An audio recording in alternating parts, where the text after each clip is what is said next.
이태원 참사가 발생했고 2022년 10월 29일 이태원 한복판에서 159명이 사망을 했습니다.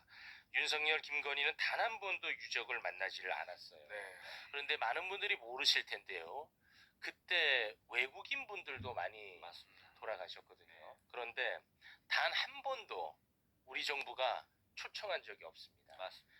이번에 우리 정부가 처음으로 초청을 했는데 처음으로. 네, 이분들이 이제 그 기자 앞에 섰어요. 네. 근데 이분들이 하시는 말씀을 들어보니까 진짜 너무 죄송한 거야. 너무 죄송하고 진짜 너무 부끄러웠습니다. 네. 그중 일부만 잠깐 함께 보겠습니다. We had some contact with the embassy and the school. It was complete no message from Korea. Absolutely nothing. Why were they not made one way? So they're the sorts of minimal measures that should have been in place. 한국 정부로부터 단 한 차례 그 어떠한 연락도 받지를 못했다는 거예요. 이게 진짜 너무한 거 아닙니까? 오늘 방금 영상에도 나왔던 노르웨이 부부죠. 네. 딸을 이제 연세대 유학을 보낸 내 딸이 희생당한 부부가 이제 무대 위에 올라서 그동안 어떤 일이 있었는지를 쭉 얘기해 주셨는데 제가 너무 많이 울었어요. 그러니까 유학을 보내서 잘 지내고 있다고 믿었던 딸이 항공 수화물이 돼서 돌아왔다. 아우 어떡해. 이런 얘기를 하시는데 저도 눈물을 못 참겠는데 완전히 울음바다가 됐고요. 또 슬픈 것도 슬픈 건데 화가 나더라고요. 뭐라고 그러셨냐면 참사 이후 1년 동안 단 한 번도 연락을 못 받았다. 그러니까 그래서 본인들이 이제 찾아왔더니 참사 피해자 및 그 유가족들이 여전히 싸우고 있더라. 그리고 그분들이 자기를 너무 따뜻하게 맞아줘서 너무 좋았고 그 뒤로 자기네들은 그 인스타그램 유족들이 운영하는 인스타그램을 통해서 소식을 접하면서 한국에서 과연 이게 어떻게 진행되는지를 계속 살펴봤다. 이런 얘기를 하시는 거죠. 그러니까 굉장히 참담하고 슬프고 도대체 윤석열 정권은 왜 이러지 분노 이런 느낌이 아주 복합적인 그런 추도식이었습니다. 사실 저도 너무 죄송하게도 이 외국인 유족에 대한 생각을 솔직히 해본 적은 없었던 것 같거든요. 네, 너무 부끄럽고 죄송하더라고요. 근데 윤석열과 그의 그 졸개들은 진짜 그 악마 그 자체가 아닌가 싶습니다. 당시에 그 참사가 발생했을 때 대통령실 뭐 했냐? 네. 컨트롤 타워 없었던 거냐? 이런 비판이 많았어요. 네. 그러면은 이 참사가 끝나면 그걸 더 강화하는 게 정상적인 사고방식 아닙니까? 그렇죠. 대책을 더 세우고. 그런데 윤석열 정부는 그 반대였습니다. 이거 나중에 또 이런 일이 발생하면 우리한테 책임을 묻겠구나 해서 대통령실에 네. 참사 책임을 행안부로 떠넘겼습니다. 이게 이번에 드러난 게 있어요.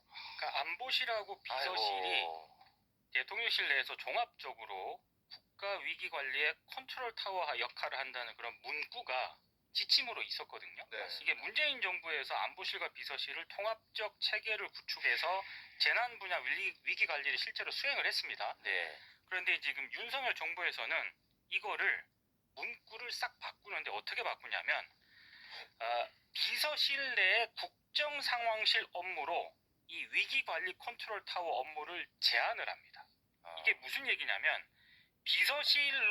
비서실의 그냥 역할 정도로 일단 그렇게 제한을 하고요. 축소를 하고 그리고 그 비서실의 역할은 대통령의 재난위기관리 국정수행보좌로 더 축소를 해버려요. 계속 축소하는 거야. 축소를 딱 해버리고 지금 방금 최욱 앵커가 말씀하신 것처럼 그럼 행안부에 범정부 컨트롤 타워 기능을 그냥 넘겨버렸거든요. 왜 이렇게 했느냐?